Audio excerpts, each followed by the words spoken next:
Hi, everyone, and welcome to the Aesop Rock Spirit World Field Guide album review. My name is Holden Stephan Roy. This is the Headspace Podcast, the show where we break down the new hip hop projects track by track, giving thoughts and opinions on every single song. Kind of albums we talk about might just be stuff like Aesop Rock's Spirit World Field Guide. Anyway, we gonna get into it real quick. The whole trap by trap breakdown of this brand new project. Before we do, a little bit of promo stuff. I make music myself. If I would love to hear what you think about it, links in description. Please check that out. Let me know. Also, if you do end up supporting what we do here, you can check out the Patreon down below and show some love like that. On that note, I think we're gonna get into it and we're gonna talk about it. Full disclosure, it is 11:37 p.m. for me on November 13th, the very same day that this album has dropped. I have not yet heard this album. The way I'm doing these podcasts now is the first time I hear the song is going to be on this very episode. I'm going to tell you the name of the song. I'm going to go listen to it. I can't put that on camera due to copyright and all that good stuff. And then I'm going to come back and give you my live reaction, my first thoughts. I haven't heard the track one time. Now, I say this because I like to start off the shows contextualizing my familiarity with each artist. And I love Aesop Rock. His dense poetry is just invigorating. The way he puts words together, I don't know, like he's just got a gift for it. Like when you look at that chart of like the most novel words used in hip hop per rapper, and you see how like Aesop is just fields ahead of the conversation. It's just so prevalent in his tracks. And then the vast creativity. Like I'm not that familiar with a lot of his older work. But on this channel, we did do the Malibu Ken project, and I did touch on that album he did with the video games Freedom Fingers. And I just know that I'm going to keep touching his projects when they drop, because from the beat choices he makes to the way that he flows to the way that his rhythm is just so perfect, right? And keep in mind, I haven't heard anything on this album yet. This is just me expressing my feelings and excitement going into this, because I just know that I'm going to be blown away by amazing poetry that I might not understand in depth, so bear with me on that front. I know a lot of y'all are going to come back with some deep, profound wisdom, and whatever I may mess up, feel free to let me know down in the comments what's up.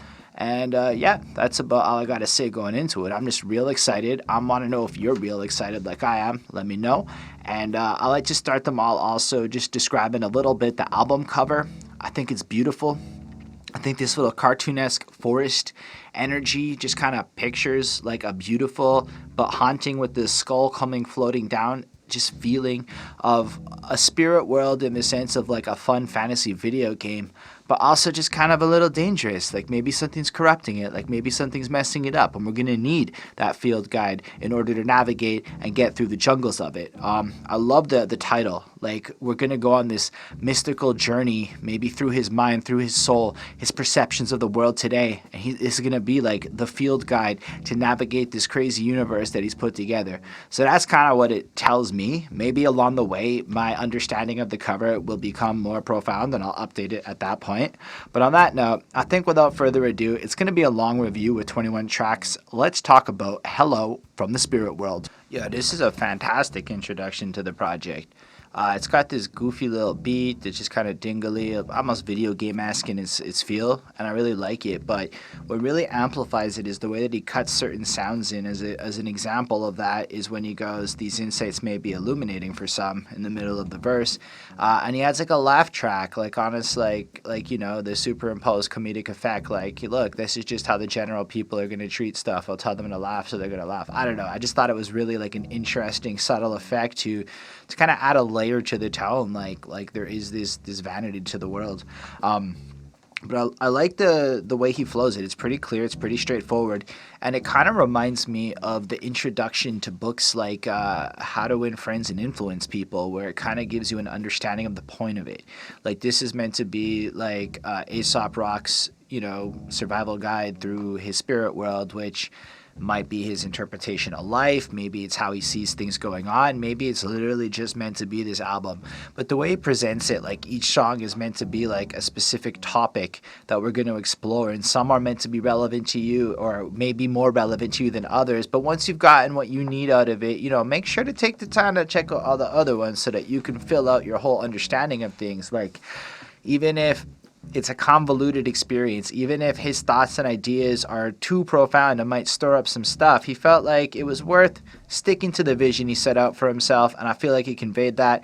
It makes me very curious. It makes me feel kind of invigorated. From an album perspective, it just kind of takes me out of the world I'm in, and I'm like, I want to go into this spirit adventure. And it's so friendly and inviting and warm, but has this like calming like sense of, I'm gonna teach you some seriously fucking dense shit or hard shit or something, but in the meantime it's gonna be a nice and cuddly experience as we go through it. I really like this introduction. I like the way he ends it with the kindest regards, Aesop Rock. In regard, it just kind of makes it feel like a personalized letter. I like how he just uses dope language, like, while this arrangement highlights the basic chronology of my experiences. Like, nobody uses the word chronology like that. It makes it feel very fresh. Overall, I don't want to like run my mouth too much, being just full of the ramblies like I might do. It is freaking late. I'm already kind of tired, so I'm gonna do my best with this. But let's move it along to the gates. Whew. That was like a trip. I know this track's been out for a minute. I chose not to listen to anything that came out before the album. I've not seen the music video. I wanted my whole experience to be like what it is. So I love the idea that just from a story perspective on the project, you get this little introduction to your guide, and then you're at the gates, and the way he just paints the picture of being in the front of the landscape of the spirit world, all of a sudden it goes from being kind of warm and fuzzy to being very serious and intense. Like, I was at the gates, Ram's leg, my pizza black, my plant's dead, my planet X, I might bleed green. I'm, what I'm taking from that is the world's kind of dark and morbid around him. His perspective, even maybe the way he sees the world, is just decrepit. Where other people see happiness, his shit's kind of dark and twisted. He's the planet X might bleed green. He's like an alien to this world. And what I love about this shit is, as he blunts down through, it feels almost like an assault on other rappers or the mainstream culture or hip hop or just the world at large. Because I don't really know who he's targeting, but there's this sense that he is the rugged, he is the fucking gangster shit. Like, there are lines in here, like a few meal bars, a good field knife, a feel good, no field guide. Like, he's just ready to go. And I feel like the meal bars, it's like tied into both, literally just food items, but also just the way he fucking slays the rap. Just Deicide by T at 5. So I take from that, like, Deicide, killing off gods and shit by T at 5. That's some regularity. Like, this is just normally. Like, I do this shit by tea time.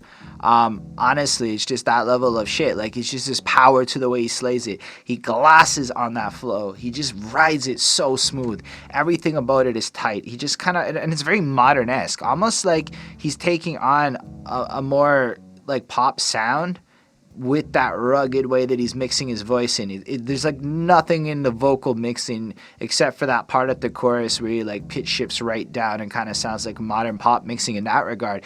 But it's more his flow. It's almost like he's just dancing on the beat and just murking it. And I like the idea of like when he goes, I'm on the kitchen walls, I may paint a house that could breach the yard. I'm omega bound, game face on dour days. Y'all gangs like how quaint. Gangway for the false start versus freight chains through stalled cars. It's like, you get the sense that he's actually going through some shit. He's dealing with whatever. He's painting his house and whatnot while everyone out there is doing their, like, over-the-top impersonations of the world. And he's just like, oh, that's kind of whatever. So then he kind of compares it to the rugged realities of what, gangway for the false start versus freight trains through stalled cars. So you put up your whole perception like this, and that's how you're going to jump off. When it actually hits out, you're going to end up in a situation where it's not sustainable and it's not going to work on through. I think it's really interesting. Shame, shit so whack, show you back to this moth jar. So I feel like this is what he's trying to do. He's trying to take an attack on the bigger culture and the vapid shit and bring it through while bringing this illustrious poetry. I love the whole fucking start of that third verse when it's got that animalistic feel to it. The scarecrow crews who goes there and like who's there when the snare close. Like you just picture him out there like this hunter in the wilderness, and all these regular people are coming on through and they're not prepared for the tenacity and the out there shit that Aesop Rock can bring to the table. I'm really impressed by this track. I think it just flows perfect. I think that chorus is so playable. I think this shit's a real smash, man. And he produced the beat too. I think he produced the last one because it's kind of consistent, and I didn't see it in the credits, but all of this is just really dope. I'm gonna have to go ahead and give this a straight up 5. I love the lyricism. I know I didn't digest it as much as I would have liked to, but I'm blown away by the imagery in the track. Just all of it. It just, every line makes you want to go back and go, what did he just say? Anyway, let's talk about Button Masher. So let's say that Gates kind of presents the harsh realities of life. Let's say like that's more what it represents, having listened to this track. So life is complicated and it's hard, and you're out there and you're grinding, and maybe you're miserable. You feel a little bit like an outcast. You're not sure how to navigate the world. That brings us to Button Masher. So when I heard this track, and I don't know what y'all took from it, but I pictured a dude chain smoking joints, non-stop, being a complete degenerate, living in his apartment, playing video games, escaping, mash the buttons, knock, knock, never yield, phobias of motion, blowing smoke into the sterile field. So that phobias of motion, right? Because when you get real stoned, you kind of get like anxious and shit. So you start getting paranoid, and when you're like chain smoking joints and shit. Maybe in this review, my sobriety level is in the joint place. So I guess, I don't know, weed and shit just pops out at me. But what really hit me about this track is it brought me back to when I was maybe a younger degenerate. And there were points where, like, I may have lived a little bit like this. Like, you go to the store and you smell like absolute shit and people talk about you. Like, check it. I'm shredded, smelling like I just stepped on a charred capsule. I did. Right? So that could be like, you dropped the fucking hookah pipe or whatever on the floor and you literally stepped on that shit. That's not imaginary ash in his wig. That's like literally you have ash there. Here's the thing. Straight up, sometimes if I'm not paying attention, I have left the fucking place with like ashes just on me because I was high and I wasn't really paying attention. Then there's like a line that really popped out at me. Like, neighbors at the mercy of a thin wall. One side nap, one satellite pinball. So you have this thin wall there, and I'm just picturing the combination of this guy sitting up till 3 a.m, playing video games on his fucking TV, smoking joints, and only this thin wall keeping it out there. Like in Quebec, they passed a law at the legalization of marijuana that would allow landlords to evict people who consume the product inside, and part of it was the noise complaint component of weed. Like, believe it or not, in Montreal, somebody can call the cops on you under public disturbance laws, like the noise complaint law with relation to marijuana. So I just kind of love the way he did it, because it could be like, there's a lot of like spaceship kind of bars, this illusion is going into space, but then you also have like at the end of that like first thing, his helmet in a case of bud, he factored a paper cut, so you can just picture a guy like drinking whatever's, but case of bud, that could be Budweiser, but it could also just literally be bud marijuana. But corrugulated cockpit, I'm not exactly Major Tom, but it could also be case of Bud, like Bud Aldrin or whatever the fucking astronaut was. But corrugulated cockpit, I'm not exactly Major Tom. Like, you're high, but you're not like fucking, a junkie, you smoke pot. It's the kind of shit that like a stoner would say. They would compare their addiction to other drugs and go, it's not like that bad. This track is full of lines like this to me. The chorus is basically that to me. Like, I ain't seen it land in a minute. AWOL spaceman, wave to Mrs. Faint transmission. Like, it's when you're really fucking stoned and shit. That's what this track is. And it's over such a wavy beat, and it's so cleverly written. I've never heard a song so cleverly written on a subject like this that really, because look, if you learn how to smoke marijuana and be productive, it is a great enhancement to your life in a lot of ways, okay? But you have to learn how to do it. A lot of people, unfortunately, get caught into the trap of weed, the relaxing, sit around, smoke, play video games. Like, I swear a good year of my life was wasted just burning joints, watching TV, playing video games, all day long, doing fucking nothing, right? And that's what I picture from this track, and I think it's such an amazing thing, because it's just leaving you with this sense whatever, and then at the end, it's like the neighbors are just seeing you and wondering, how does he smoke so much? What kind of person is he? You just see this glowing light under the door, just him and his TV, nobody knows him, or, When can we expect you? Why would you expect me? That's some pothead shit. Do you know the number of social occasions I just didn't go to because I was stoned and lazy and I couldn't smoke weed there, so I didn't go? Like, I don't know. Maybe I'm just like pouring too much from my heart and soul out, and this is what it is because it's now 12:03 a.m. for me, but I don't do a lot of these at night. They're always done in the daytime. I just think this song's brilliant. I hope y'all enjoyed that. I gave this another 5. This album is fucking contending really strong for, like, I'm happy I'm here doing this. I am enthralled. Let's talk about Dog at the Door, but in my life it's more like Cat at the Door. Wow, this is another trippy one. So let's pretend you're stoned in this story, right? And okay, do y'all ever see that episode of That 70s Show where they get really fucking high and paranoid and then they just keep smoking and they keep getting more and more paranoid and they're just tripping fucking balls, and like the salesman shows up and he's like, you know, we can smell what you're doing. But they're like tripping out. They think the government's spying on them and shit. That's what I picture from this. And this song is delivered eloquently. It's another 5. Like, the beat's ridiculous, but it's really just the delivery. Like, the conversation, who's there? Like, you just picture him in the previous track, right? So he's just playing video games, and now something happened outside of his door. We already know he doesn't want to go out there. We already know he's kind of a loner at this point. Dog at the door barking in the air. You know, like, that's something you can picture. You're just sitting there and you look over, your dog's barking, but it's just the way he goes wind out, whoosh, and then the way he changes his flow with the then chick, chick, chick, chick, chick, feet on leaves. It's probably a cat. Might be a guy with an axe.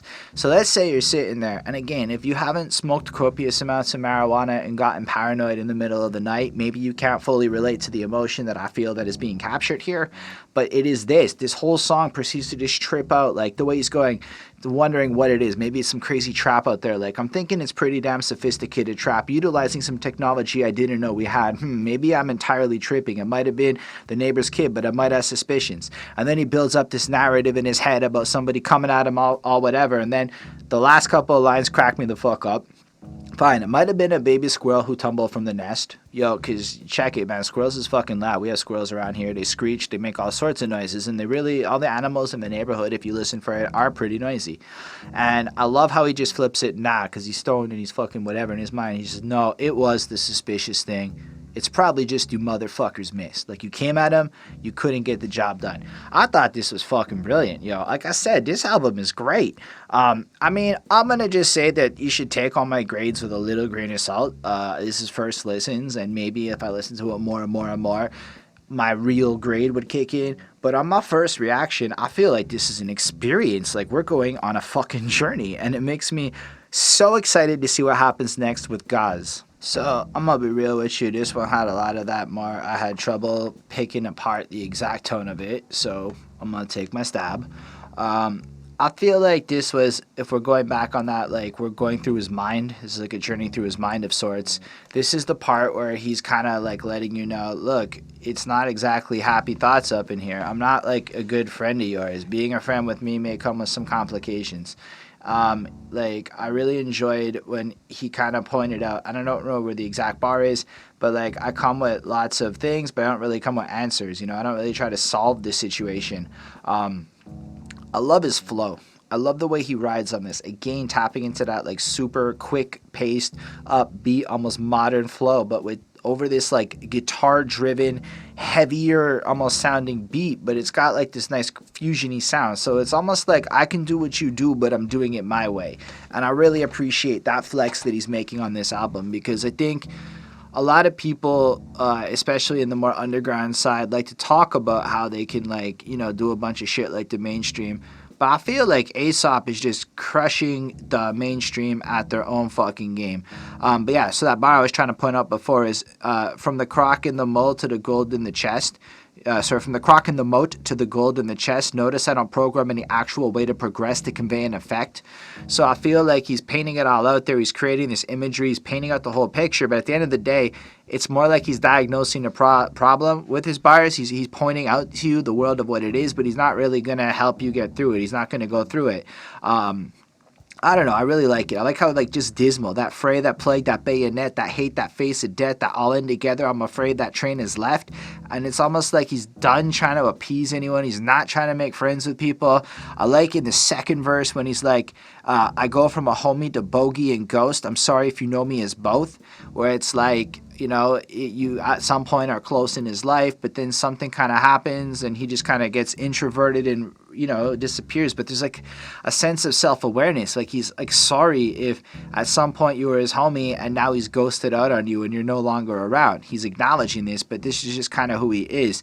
It's like he doesn't actually care anymore about trying to make you happy. He's just kind of doing shit, and he's even almost like questioning shit, like, I don't aim to please, I don't aim at all, I'm okay, actively seeking to underdevelop his sentimentality. Why am I here if it isn't effectively cutting the hellions out of me, huh?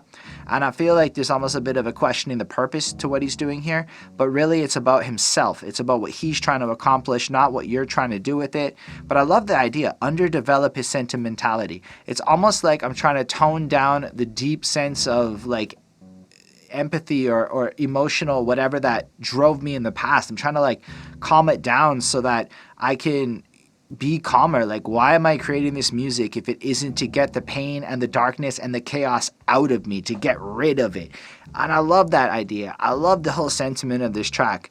I think it's really amazing, and straight up, I love listening to it. It's another 5 for me. Again, maybe I'm kind of praising this album a lot, but I think he's delivering on flows. The mixing is on point. The beats are really enjoyable for me to listen to. It's so great. He's so clean. He enunciates so perfect. Every syllable lines up exactly where it needs to be. What else could you possibly want? Aesop Rock is competing for album of the year on this one, and I just feel like I keep saying that 2020 has been quite the year for music. What's your favorite album this year? Anyway, let's move on to track 6, Pizza Alley. Yeah, I like the little poem bit at the end that's used as an interlude. According to Genius, it's the opening line of Ruth White's reading of a translated version of Charles Baudelaire's poem Spleen. I just think it's a real fitting way to end this track and kind of serving as an interlude into the next one, which of course I haven't heard yet. This is a beautiful and interesting song. As I understand it, this was inspired by a trip he went to Peru and had a very spiritual experience, and I do believe that that's conveyed, but I think what really caught me was the chorus. Pay no mind to the bygones. Find him a strange hill to die on. Never let me die on a regular hill. Never let me die on a regular hill. So pay no mind to the bygones, right? To me, that's like, don't live with regrets. Don't worry about the past. Don't worry about the mistakes, whatever. Find him a strange hill to die on. Never let me die on a regular hill. So when you think about the phrase, is that the hill you're going to die on? It's about ideas and principles. It's where you're going to put your flag down and the point where you're going to argue. So typically it would be brought up when you're saying something kind of stupid and somebody's like, yo, is this really what you're going to argue for? This is what you're going to fight? Like, this is the place you're going to fight, in an obviously ridiculous kind of way. So I think what he's trying to point out with this is in the way he's lived his life. Maybe there were regrets. Maybe there are parts where he's maybe wondered about the path he's chosen. But instead, it almost feels like after going on this crazy spiritual trip that he went on, he ended up coming to the point of going, I'd rather die for extreme ideals, the things that I truly believe in. I don't want to be normal. I don't want to be like that. Nah, it's not worth it. There was also other lines that just popped out at me. Okay, again, like the beat's ridiculous. I love the transformative nature. I love the fact that, like, by the third verse, it's almost like a completely different track in terms of tone and vibe, almost making this whole song feel like a trip. Like the first verse is like, you're discovered. It's extremely great. You're so caught up in the world of it.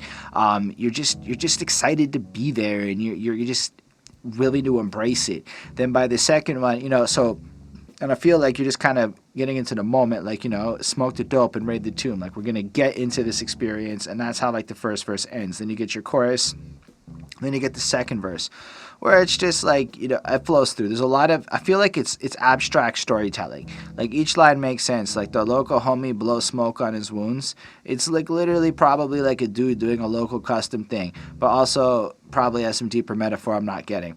And then talk about the jungle like it's always in the room, just kind of painting like these are probably like experiences. Like he was sitting there and the dude is just telling him all about being there. Or like at the third verse, like electric eels killed two of my best friends, said the local to the gringo. Like that sounds like some shit. Like somebody literally said like, yo, electric eels killed two of my friends, like while they were chilling. And then he said, fucking, and dived right into where that happened. But I think my favorite bar in this whole track is, you hit the labyrinth, an ambassador of peace and love. right? So maybe he went out there with this idea of his head of who he was, creating him as the superhero, the Aesop Rock, the guy who's putting out this message to the world. But you might return with the root of your super ego plunged. And this reminded me of going to Pakistan. So when I went to Pakistan, I was a lot more arrogant than I am. And then I guess just being in that world and seeing that experience had a spiritual impact in terms of destroying the base of my ego and starting to look differently. It took many, many years to really embrace not having an ego. But when I hear super ego like that, it's almost like you have a giant ego. You think the worst. You go and do this whole crazy trip in Peru, and it just impacts you so much that you're willing to see the world differently. I just think this is a brilliant song. I'm going to give this one a 4.5. I like it a lot. I don't like it as much as the other ones before it. That's okay. I still really like it, though. It's still incredible. We're still talking A+ music here. 4.5 is a ridiculously high grade. Anyway, let's move on to Crystal Sword. I don't know what this one's about, but it sounds real good. Everything, like every line sounds super interesting. Like carry his own water as nary a known other. Like I just love the way that sounds. Like nary a known other. It just sounds fun. It's got a sense of alliteration to it. Read a palm when I parry apparently no sucker. I don't know. I guess he's just able to see the world around him, hold his own. And I feel like this is again that introspective look at like himself, the world around him, and it's almost like line by line. It's this stream of consciousness flow of just ideas of just I don't know. I like the part when it's like he runs into the devil or the worst man ever, and he's like he tells his own issue, and I don't know, like the guy's like no, okay, you know what's mine is yours, you got it, I'll come share my shit with you, like. And then he's just like moves on past, gave him some weed, felt bad for him. Like he met the worst guy ever. And then after telling him his story, had to like give him some like pick me up shit because his whole inner world is so chaotic. Or I don't know, like it just has a vibe. Like he shed a tear and let me buy him like what's mine is yours, broke him off a little weed, bid him well, off to see a system into smithereens. And it's just like Aesop's on his way to destroy the world, the whole sense of the status quo of normal mediocrity. I love it. I feel like he's just this weird hero in this world that he's created, this like place where, and I guess that's what the spirit world is. It's his little video game universe where he's off to fuck up the final boss and to take out some shit. And he understands his quest. He's finally accepted his quest. It almost feels like that, like a video game character. Like his whole life he has been this protagonist and he's battled with it, but now he's ready for it. I like when he goes from everything from he's a pest to he's been dead for 20 years. He's shredding perfect curbs in golden light with total scum. Pigeons bring him donuts. I'm the motherfucking chosen one. It's like just such a crazy imagery. Like he feels special because he's reached a place in life where his degeneracy or whatever, or his outcastness has the pigeons bringing him the donuts. Like, or maybe it's like women are bringing him shit. Oh, that could be a cool way to interpret it. Like pigeons as in like women bringing him stuff. Like he's figured out a way to get people to be attractive to him. I don't know. It's cool like that. The whole track is cool like that. The beat's fucking banging. I feel like it flows really great. Like this is just one of those songs where I already want to go back and listen to it and think about it more. I'm going to have to go ahead and give it a 5 for my level of excitement. Let's call this all my level of excitement grades. So this is a 5. This is a great beat. It's such a cool vibe. Anyway, that's what this review is probably just going to be. Me gushing over how amazing this dude is for the next, I don't know, what is it, like fucking a lot of songs left. Let's talk about Boot Soup. I like this one. Again, it just is so powerful in terms of the energy he gives being this intensity. The beat has this cool development in the third verse, like right before where it kind of breaks out and it just kind of takes that line of the chorus, I can't be the only one, chops it up a little bit. That kind of stuff is so cool. That level of production element is dope. And I think when a guy produces his own stuff, you get a little bit more of that than you get when dude cops a beat off the next guy. You also get it when it's like the DJ producer person's inside the group, don't get me wrong, but I love the fact that it feels like every second of every one of these tracks he went over and made sure the exact right thing was happening on the production, and I just wanted to make sure that got said. There were some lines in the second verse that really just resonated with me. Bring a steak night, bring a trail guide. So I feel like inside of his mind, it's all like we're going through his mind. Like I said, it's kind of dangerous. So you need the weaponry. You need to be on edge or defensive. And if you're going to be around him, maybe you got to be prepared for that. Or maybe it's when he's around other people, he feels the need to do that. And he needs a guide to kind of navigate the normal world of life. Breaking out that boarded house, faking normal has worn me down, hit the road an old misanthrope, alone tip me over and pour me out. So what I thought was cool about that is it kind of feels like he's tried in the past to become a normal person in the sense of modern middle-class normative standards, and he's just tired of trying to be that. He just doesn't like people. Like, that's what a misanthrope is, a person who dislikes people. So he just wants to kind of be out there on his own. And I guess the sense of being around people that are fake or not real and all the crap that he's had to deal with. And it's just annoying. Like, show up like an eyeball on a moonroof. One false move, dude, you're a food group.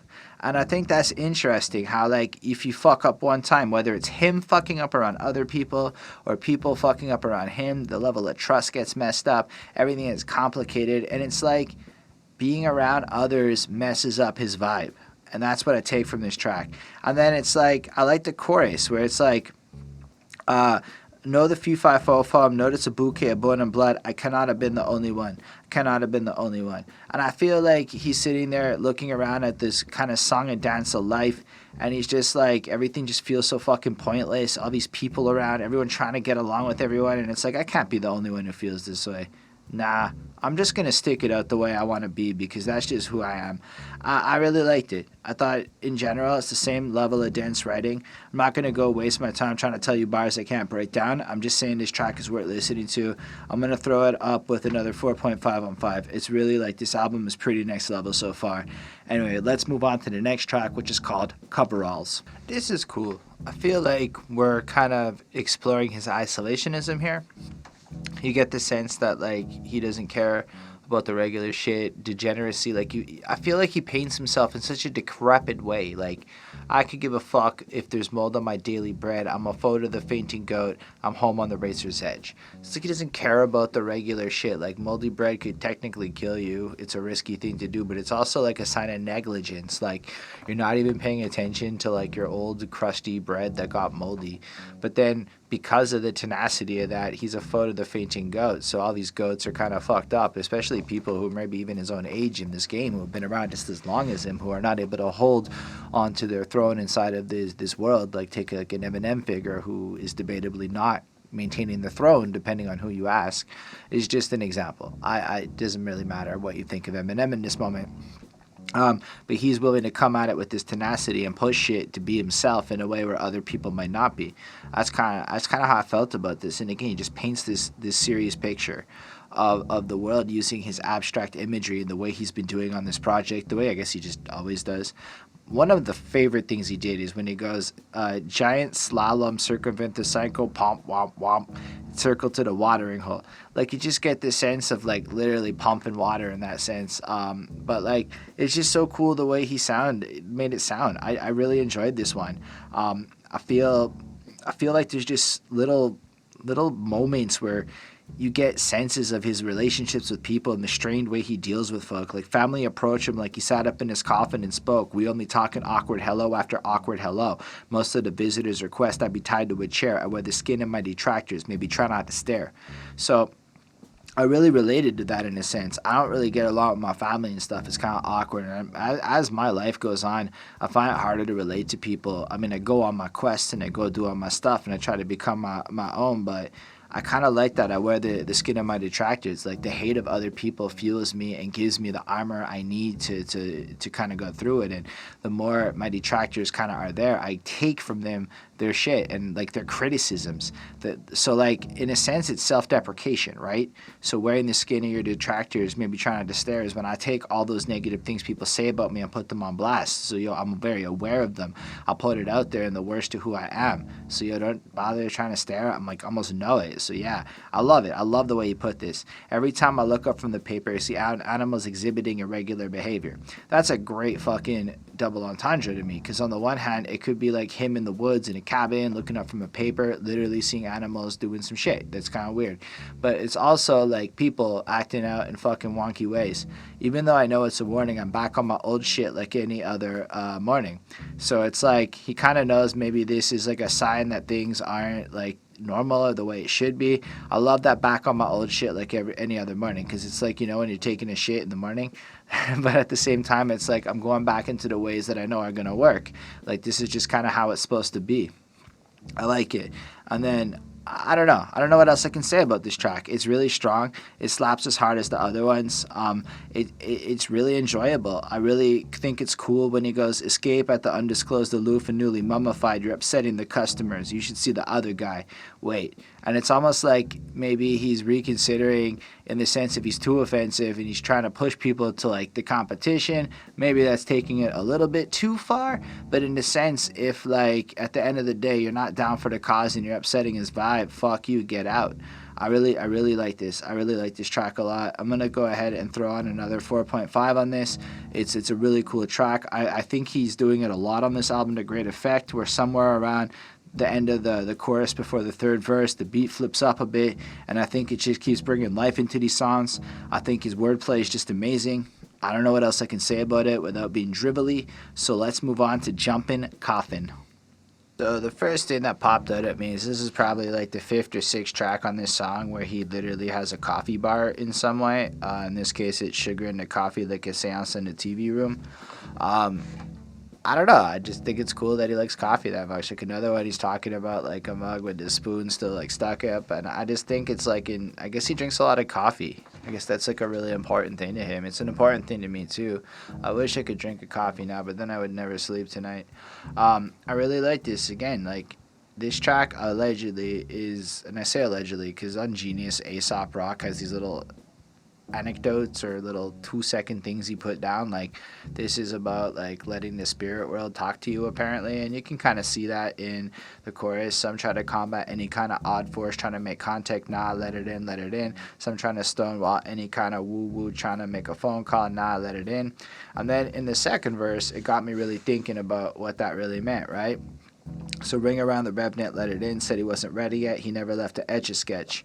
So I started kind of like take the idea a little one step further. Like maybe it's like your bigger purpose. Maybe the spirit world reaches out to you and enlightens you and kind of gives you a sense of what you're supposed to be living for in this world, you know? So had a couple to visit with a million pressing questions like, where are you the night of? What are you traversing earth in spite of? So it's like maybe you're doubting the spirits, or the spirit has a lot of questions for you. Either way, there's a sense of doubt that I'm getting from here. Like, how are you adjusting to the triumph? I'm asking for a friend who caught a loss and never surfaced. So it's like he meets the spirit, and I guess he's trying to find some answers to the questions. Like, how did you succeed in this world? Meanwhile, if you jump ahead a little bit, he's kind of has humans in the lobby holding crosses up. I understand the caution, but some of you just want to see the coffin jump until the coffin jump, then it's what I call a punk.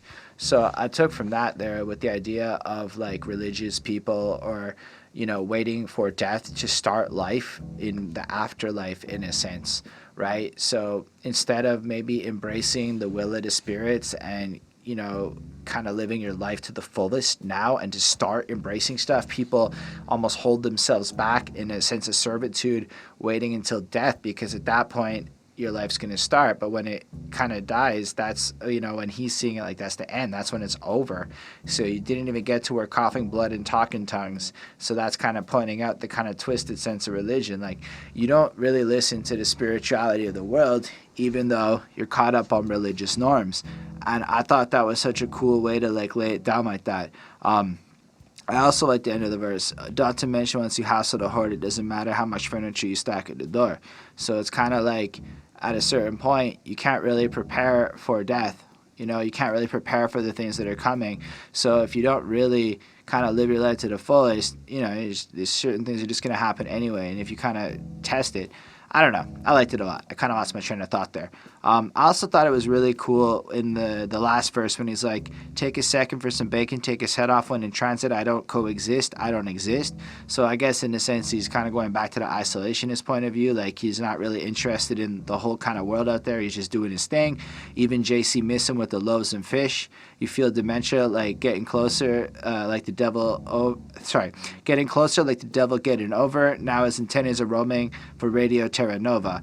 And I just thought that was cool because he kind of keeps playing back into the religion bars, but it's almost like when it comes down to it, this shit doesn't hit him. It goes over his head. He's just kind of rolling out, and he talks to like, or he's inspired almost by like true universality, whereas the kind of constructs that govern most people in the world aren't very interesting to him. So again, a really riveting song. The beat's kind of all over. It's super nuts. The hook is catchy. It's really fun. I'm going to go ahead and throw this one a 4.75 on 5. Let's move on to the halfway point of this project. That's right. We are at the halfway point. My time check is 12:59 a.m. Let us move on through to Holy Waterfall. What a cool bass line, especially at that part before the third verse. I really enjoyed that. I like the kind of weary, eerie noise on the outro. This beat is really nice. It kind of has this like more of an intense vibe. I also really like the way he goes into the chorus. Like, I don't know how to describe it, but it feels like he enters the chorus before a song would normally do it, like a little bar like early or something. I don't know if you guys are catching what I mean, but it sounds beautiful. Like it's not offbeat or anything. It's just the way he constructed it, and I really like the kind of non-standard formatting of that. It really popped off at me. This is cool. This one's about his trip to Cambodia, apparently. So basically, he went to its spirit world. It kind of sounds like, in a lot of senses, this is just like a bunch of trips, whether they're drug or spiritual or whatever, just different places his mind has gone that allowed him to get to this deeper sense of being. And I feel like this is just really fun. I like when he's like, I'm a glutton where the food still shimmy and shake, not a fingerprint to pin him to a physical plane. So it's kind of like he's blitzed out of his mind being a glutton in the vacation sense of Cambodia. That probably show up as an isolated pocket of coal, got my way of making tilapia hot in the boat. And it just sounds like he's got this vibe going on, and you're just kind of on this adventure with him. I don't know, he's smoking something without a name, maybe 20, paranoia, 80 plotted again, so it sounds like he's just fucking wrecked on some shit, having a great time. But also, like, his mind is gone. I like the line where, he's like, we basically broke up. It's been a long and bitter breakup with the science of sleep. I'm through the lobby on a stomach with a knife in my teeth. So I like how consistently he brings back to this knife, right? Like, it's constant on this album. Like, we're on a journey through the spirit world. As much as it's, like, enlightening and there's all sorts of stuff, he's consistently armed. You know, he's on edge. He's paying attention to the world around him in that sense. And I really enjoy that kind of dichotomy that gets presented pretty much the whole way through this. Overall, the rest of this track kind of flows through with the same kind of descriptive stuff. There wasn't anything else that super popped out at me. I enjoyed the idea in the chorus, like forecast warm. Just like, you know, the weather forecast while you're in somewhere like Cambodia, it's going to be warm. That's what's up next week. It's going to be like that. Leftover chicken for the dogs. I've been jumping over fences in 100 different forms. So it's like, you know, just we're out here, we're in this world, we got all this excess food, and I'm tripping. That's what I took from that. Maybe I'm wrong, and if I am, and I completely misinterpreted some of these things, I would love to hear what you took from this in the comments below. I think this one's pretty dope. I'm going to give it another 4.5. It's maybe not one of the more profound ones, but from an enjoyability, I feel like I could just throw this on and listen to it. It's got such a listenability to it. Anyway, let's move on to the next track. It's called Flies. Okay, this is literally just about fruit flies and the ever-going battle of it. Let's go through this track because I went through this summer and it drove me nuts. And then there was this one time that we had a fruit that was rotting. Like the girlfriend had bought this and then she forgot she bought this fruit and it was just rotting. So for like weeks it was just this non-stop battle. We couldn't figure it out. But flies buzz around the sink, lunch on the crumbs. Fuck y'all think everything was fine. Not a single peep. It happened overnight. Must have been the AC. Some uninvited guests. Some unappealing sludge. And it's literally just then goes on to describe all the flies coming through. He cleans everything up trying to get rid of it. No matter what he does, there's just more flies. and I love it. And it's just really what it is. It's like it drives you nuts, right? Because you're trying to get rid of the flies, and everywhere you turn, they are. They go around. I once did an interview here, and the dude was going nuts over the fly in the room. But like, what are you supposed to do? You can't really like stop and deal with it at that moment. And I just think it's a cute little track about flies, but it's so relatable. Like, who hasn't gone through this? Where you're like, okay, fine, I fucked up. I didn't clean up enough. Garbage bill, oh shit, there's flies. And then you just can't get rid of them. No matter what you do, you clean everything. Down to cleaning the fridge. I swear we did the same thing. We cleaned the fridge for the first time in ages. It's such a it's a 5 on 5. This is such a cool little short tune. I'm really glad it's here. This is one of my faves off this project. Not like maybe masterful, like crazy great song, but this is some shit I would show a lot of people. Be like, yo, you think rap can't be about whatever? Check this song out about flies and tell me you don't relate to it. Anyway, let's see what Salt's about. Wow, I love this track. I love the little at the end with the piano. I love the drums. The drums feel alive, fresh. Like you could almost picture the drummer going at it. I don't know if it's a drum machine or instruments, but it's fucking fire and alive. The overall beat, again, just has this great energy to it. I feel like the production on this album is right up my alley. I don't know if it's just as good as I think it is. I think it's like A+ composition, but as far as preferences goes, I would throw this on by choice to listen to regardless of anything. Like, and what I mean is, sometimes when I do these reviews, like, I objectively go, that shit's fire. But, like, when push comes to shove, I'm not going to throw that album on any day of the week. Whereas I feel like this album has a sonic quality in line with my preferences that are very much like any day of the week I can listen to this jam. It's so well put together. And its flow is so tight. I feel like I can learn so much about technique from this album. Like, one of the things that caught me out is the way he pronounced the word scabbard, and he just kind of ended his syllables so hard and unnatural. And I'm like, it sounded so good. Like, and then the rest of it, he just flows it properly in the sense of normal enunciation. But just the way he can abuse a word like that, make it sound so good, and put it in and just fit so proper, almost creating a little flow break, giving him a pocket to breathe. It's just so well constructed from a writing front, and I really like it. I feel like this is him kind of bigging himself up a little bit at the beginning, you know, severe cold, stare at the code, keep a small circle like a deer in a scope. So I feel like, again, that cold, that sense of like he's maybe sick with it.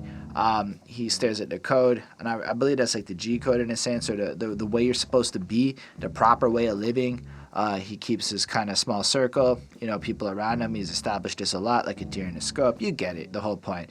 Anyway, I like when he goes, let me clear my throat, and throws a sample in, and then he's ready to just fucking starts going off. He's hyping up the context, whatever. And then along the way, he kind of brings up the sense of rats. Rats as big as cattle sent to Babylon convulsing. And I believe now we're talking about other MCs, other people in the industry, people he has to deal with in his life. And he says some really great lines like, well, I do believe that you believe you're adding to the magic of the motive. Homie, all I hear is, Dad, I want a pony. Fuck the police, da-da-da. So what I take from that is a lot of people out there are making a lot of noise, but practically doing very little to contribute to anything, whereas Aesop's out there trying to find ways to contribute to the greater good in a proper way, so he's trying to actually live the life in a way that doesn't contribute to harm, whereas a lot of people are just kind of attention whores. And I like how he just kind of goes down and doubles down with the rats in the second verse, and just kind of just shows this disdain almost for these people that in his mind are setting themselves up to fuck up everything. I love the way this sounds. I kind of like the end of it when he's like, I'm in the alley pacing, I'm skirting the curtain call. I make my hospital corners in a circle of salt. So you would make a circle of salt, I guess, to keep the demons or the bad people away in old folklore. So I guess he's going around the hospital corners, which is allegedly a safe place of healing, but he has to protect it from like the omens of darkness, which is just such a cool juxtaposition because it's a hospital. But then it adds an extra context to your condition is not a condition we know. Like your sickness of being a fucking rat is not something I can connect to. I really like it a lot. I'm going to have to give it another 4.5. It's a brilliant track. I don't know. I feel like this album is just consistently a brilliant thing to listen to. I would recommend it to a lot of people. Anyway, next up on this is going to be Sleeper Car. So fun fact, this is the only track on the project that it has co-production credits. Hanny and Leon Michel sent the framework to the beat, and I thought that was interesting. So this is the only one that wasn't just entirely kind of put together at a production level by Aesop Rock. This one is about a trip he did in Thailand, and that is definitely reflected in the bars, like bamboo shoots, Buddhas was removed, shoes, pugilism's brewing over, who's tuk-tuk, who's moving through the super moon with Goonies off. Anyway, it's the same kind of stuff, to be honest. I don't have like a lot to comment on this track. I think it vibes really cool. I really like when he said northbound Lotbury where it's human 0, monkeys 1, because I remember during COVID how the monkeys like came and like attacked the city and were like tripping because there was no food and they like took over it. So I just kind of pictured that going on. Again, to me, this song is sold on the production. It's just such a stellar live experience. At this point, like, Aesop's consistent. I'm really loving it. I like the poetry. I like the chorus, how it's almost like he's in this ethereal experience, and if he happens to get out of it, you know what? It doesn't matter. Send him back in. He's just, this is where it's at. And he's almost like he's lost himself to being in vacation, to being on these trips, to going to the spirit world, to escaping the norm. But this almost feels more normal to go on these crazy adventures. And I really like that idea, because if you are so caught up in your like 9 to 5 life and stuff, like this just sounds like some crazy adventures that like I want my life to be like what Aesop Rock is doing up here. I don't know. I love the way the beat, like in about 2/3 of the way through the first verse, it just kind of gets real alive. Again, the drums are just stellar. Everything about this track is really enjoyable for me to listen to. It's as consistent as pretty much anything else I've heard on the album so far. But instead of wasting your all time, because I have much more to say, 4.5. Let's move it along to another short guy, 1 to 10. My boss at work is back pain, and like I seen what it can do to him. So like I guess like I'm in my 30s now, so picturing my 40s and knowing that this kind of stuff is coming is kind of depressing, but I like it. It's got this goofy, airy kind of beat, and it's really just a track about having a bad back as you get kind of older, you know? Like there's not much else to it, but in the same way, the Flies track, it's just so relatable. It's just so like simple to latch onto. It's not overly complex, but at the same time, it's so well written. It's just so well put out. Like he's just coping. He's just putting it all out there. This is like one of those tracks where I think he was saying, maybe you can't relate to this song at this moment. Like back on the intro, I can't. I can just stand up pretty easy. And in fact, I'm going to try working on my flexibilities and stuff as much as I can, because I hear your flexibility goes in your 40s. And I guess that's what he's going on. Like his lumbar spine's betraying him and shit. I think it's brilliant. This is a beautiful little track. I'm giving it a 5. I like these little relatable things. I like the fact that he's using the platform to just talk about stuff. Like I don't know. I know that in my 30s, my pee game is different than it was in my 20s. Like there's just, you know, sometimes it sprays in a little uncontrolled fashion that I wasn't expecting, and nobody ever told me that that was coming, you know? And then I asked some other dudes, and they're like, yo, this is a real thing. And all of us were like, why did nobody warn us? Why did like nobody tell us that that was going to happen? And I feel like in a sense, that's what Aesop Rock's doing here. He's letting us all know that we get to look forward to back pain. It's a brilliant little tune. 5 on 5. Let's move on to Attaboy.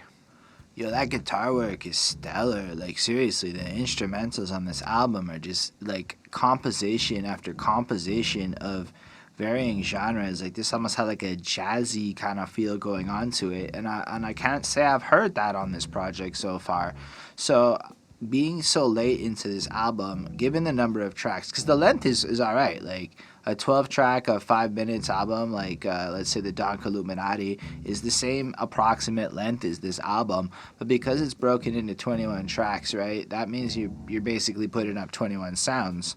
And I think he's done such an excellent job at keeping my interest, because I find his rapping style, while it's definitely not monotonous, has a degree of tonal monotony, as in he raps basically in the same voice the whole way through. So having the production vary so much gives the album the versatility, whereas another rapper may have that versatility in his voice and cling to like the same kind of beat sounds or whatever.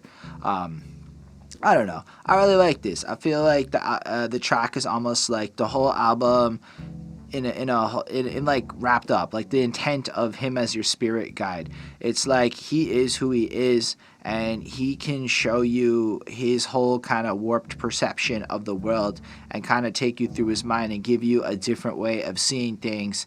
And that's just what he is. That's who he is. And I just love the fucking random, almost weirdness to the bars. Like, capture both the flag and the bannerman, batter up, throw a badass to the basilisk, throw a fucking crab off the mountaintop, free falling with the shuttle parts and flower pots. And there's this consistent sense of him trying to take on the bullshit, or to take on false bravado and fake crap and just get rid of that, like the pretentiousness. He just wants to be himself and be legitimate with it. I love the end of this track when he's like, I see who proper hobnobbing with the la-di-da. That kind of shit is simply not the way I pop and lock. So that's dope, right? Because it's like the hobnobbing with the la-di-da kind of implies like you're fucking around and, you know, dancing around with people doing fake vapid crap, but that's not the way he pops and locks, which is like some real shit coming through and a little more of an impressive situation. I think it's just, in terms of dancing, I think it's really cool. I think it's really well constructed. It's the same kind of thing, really dense lyricism. He dances on this beat, perfection. You can really hear his experience. It's such a clean and digestible sound, in my opinion. I'm gonna give this another 4.5 on 5. Like, I don't know, like this album has not had a bad track on it, and it's had some excellent tracks on it. Why don't we move on to Kodokushi? So this one has some great cuts from DJ Zone. According to Aesop Rock, I noticed it. I really enjoyed the sound of that. I like the production on this. It's upbeat, it's dancey, but it kind of starts off teasing like it's going to be kind of instrumentally like the last one, and then just flips the sound on you, and I thought that was super cool. This song has like a darker, self-deprecating tone to it. Like right off the jump, I shouldn't even be here. Mum's the word. I burn down the house. I gum up the works. I'm in the wrong vibration to summon the earth. When the cuffs break, better make enough for the cure. And I just like, you get the sense that he doesn't relate to shit, you know, like he doesn't feel like he belongs on the earth, his way of being. And if you think about a little bit the kind of person he's portrayed himself as, right? He's an isolationist. He doesn't fit in with the norms of the world. Now, if you were to take that to the extreme, right, then you get the other side of when the pendulum drops and when the self-loathing kicks in, and when you're like taking that to the extreme of like, yo, since I don't belong here, maybe I shouldn't even really be here. I go proto-human. I'm so unruly. Architect of my Kodokushi, and a Kodokushi is basically when you die undetected for a period of time and then you get discovered later on. So you kind of see how he's pushed himself into isolation and he's just kind of feeling away. And then it goes on from there. He just flows through, and again, it's that vivid descriptiveness. I just really like it a lot. I like how he feels like, you know, even a good I couldn't find the edge of my seed, old potpourri of confusing powers all mashed together and shooting outward, intel gleaned from the prince of dark, scarecrow every 10 for infinity yards. Like, he has all these barricades up to keep people out, to push everything away, to make sure it's unpleasant and unappealing. And I guess this is where it's like even within himself he feels this sense of pushing things away. I like it a lot. I fucking dig the whole pre-chorus thing there. Like I said, the cuss is dope. I like the fucking chorus. I'm gonna need you to ease back, no peace up, bleed to the evac. Like that just fucking flow he has there is fire. It just hits so well. It's like, yo, I'm just looking to snap. I'm looking for a reason to get off. I've been feeling a fucking way, and you need to go away because you're the reason. And I don't, it's almost like a level of self-awareness too, if you think about it, because he could just go off on you, but instead he's telling you to go off because he's looking for a reason to, but almost like he doesn't want to because it's just another negative. It's like he knows it's the state of mind he's in rather than a real desire to come at you. And I really like that. Territorial organisms, each glorifying our poor decisions. I'm a force you could forecast, swarming insects who eat all the corn like war is business. I fucking love the intensity in that line. Like, just picture that. He is a force as strong as the locusts that destroy everything, which is a terrible fucking force. And people are possessive and territorial and kind of act a certain way. And if you think about it in terms of personality and the way classism can work, it's just kind of how people are. You have to do things my way. And just picture him lashing out like, if you force me into this corner, I will destroy you. I don't know. It's another 4.5 on 5 to me. I thought it was a real cool track. Like I said, this whole album has just been consistent. Let's move on to Fixed and Dilated. Yo, this one is nuts. But before we get into it, he brought up Britney bitch. Like he said Britney bitch in a previous track, and it's incredible that in the middle of this song, Britney Spears got brought up in some way. Not on this song, but on this album. So that's real dope. This is amazing. This might be one of my new favorites on this album. It's got this eerie, spacey beat that's just kind of floaty and mystical, and it fits into the theme of conjuring up magic spells and shit.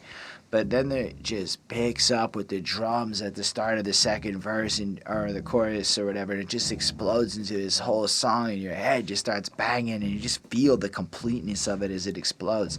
But then there's just the hold up. I don't know what it is about that, but that is such a hook. Just House of Cards and Band Bars, hold up. Like you just don't expect hold up to appear there. Like it's like stop thing. Yo, hold up. Let me rewind that for a second. But then you just body parts that jump out the jar, hold up. And then like you stop and think about it. It's like there's still kind of a weird bar to put hold up after, but it just kind of works and it just flows and I just like it.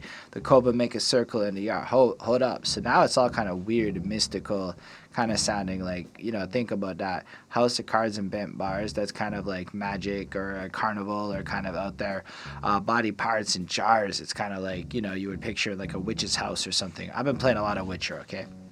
The Coven made a circle, that's some wood shit. So now we move in, and then the verse starts, and it's like it starts with a gambit from beyond and a mile-long list of people that plan to haunt hold up. And I like the way he brings that hold up back again in this first verse. It's just perfect. That is some excellent hook-ass shit right there. But it almost feels like this track is him. I got my list of enemies, and I'm going to tap into those psychic forces in the spirit world to come at you through the power of my magical spirituality. Like evil see him as a vehicle to commandeer two fixed pupils. All he says is Ian's not here, so he's letting these things come through. Ian is his first name. It's something I just learned. It's what Aesop Rock's first name is. But it's like he's letting the spirits take over him so that he can be their vehicle and go through it and do what he's got to do with it. I think this track's amazing. I love the way it flows. I can't say any of the other bars are really popping out at me in terms of talking about them. It's again, incredible language use meant to convey things, and in this case, he kind of flows on theme with, just more occult kind of stuff, like as rendered by an excerpt from the Lesser Key of Solomon, and from what I found out there, that is a book that has magical spells and shit from like the 1700s. So like it's kind of just tapping into that. It's super on theme. I think it's really well done, and I think it adds a kind of bit of spooky fun to it. It almost feels like a different kind of flex. Like at a spiritual, intellectual level, he is able to tap into historical shit to come at you in a way that you're not even going to expect. And I think that's a really cool flex. Let's move on to Side Quest. Wow, what a great use of pauses and timing in a way where, like, I just wasn't expecting that. I mean, if you've heard the track, you know what I mean. Like, when he goes, which is otherwise vibrate, like just the way you put that pause in and the music drops for a second and just kicks up. It just adds this dynamic aliveness to the track, to the flow. Like, it got me ideas like I never had before in terms of songwriting. Like, that's a exceptional use of timing and pauses throughout this track. This one seems to be about skateboarding. It starts off kind of in a direct way. I like skating to the store in the at night in autumn weather with a couple layers on and some woo, just kind of painting you a picture. And then it makes him feel like he's the shit, even though it goes against how he otherwise vibrates, which I think is just amazing. He's like, listen, I'm so feeling myself in this moment, even though I don't want to be arrogant like that. That's an awesome set of bars. But then he like kind of gets real abstract at it. Like, I'm mostly into outer space or underneath the haunted freeway overpass around a storm flat square, kicking wooden toys around. So kicking wooden toys around would technically be like a skateboard. I'm vandalizing random cities' property. Like, I just think it's fun. Like, it's just such an out there way of describing the action of going around the city and just skateboarding and whatnot. I just think it's a cool tune. A fun little interlude thing on this album. The beat's ridiculous. The construction is really great of this song. Again, like, it just sounds so different than anything else we've heard on this project, and it just is. It's good this deep into an album to have that level of versatility. It makes me go, I have no idea what the next track's going to be. I actually want to hear it, as opposed to, I'm tired of this. He's been going on about the same shit. But he's been going on in the same style for the whole way through, but he's managed to kind of take each track in its own unique direction, really making his album dope. So I'm going to give this a 4.5, and I'm going to move on to Marble Cake. So it's at like the very end, as the instrumental was kind of winding down, that it clicked. What about this beat that I love so much? And it's that fucking punk rock inspired bass line, that you know, that kind of sound going on to it. The drums is nuts. Yeah, the production on this song is so good. I had a lot of trouble focusing on the lyrics, I'm not gonna lie. I think this is one of the best songs on the album, though. I mean it because the lyrics are good. Like, I have them in front of me. It's the same kind of stuff that we've been getting, in my opinion, in terms of me being able to give you anything insightful or new commentary at this point. I don't really have it. I really like when he goes, I'm broken, fuck a focus group, fuck your folk and Toto too, because it's like, everybody likes Toto. Everybody likes the Africa song. It's like, you know what? Fuck you. Fuck your nerves. Fuck everything. He's just kind of, again, inside of his mind, I guess it's like trying to go. It just feels like a more intense version of like being out there, and just the disdain for himself and the system and everything else. You feel that whole emotion coming through. But I love the chorus, because the chorus doesn't repeat in this track. It just is completely different each time, but it has the same rhythmic structure and the same melody structure, so it just works as a chorus. But I love each of the examples upon which he describes his death. Like, I want a flaming arrow shot into a creeping raft. I'm kidding. I just want the cheapest shit you people have. Like, when he dies, just painting up this idea of something like fucking grandiose and over the top, but then he's like, nah, I'm lying. Just fucking do the dirty. It's like pointless. It's aimless, you know? Or, I want 1,000 lanterns drifting on a summer wind. I'm joking. Y'all can feed me to the fucking pigs. Or I want to meet the maker in a proper suit and shoes. I'm lying. Let him find the body with the loot removed. And it's just such an interesting juxtaposition to me. I don't know. It just really stuck out. I don't have a lot of insightful shit to say on it. I just thought it stuck out. And it's just, that's kind of how I feel about death too. Like, I'm happy to, like, I believe in God and shit, so I'm cool with the afterlife. But when it comes down to my physical death, I've seen the literal cost of funerals and shit, so that really just resonated with me.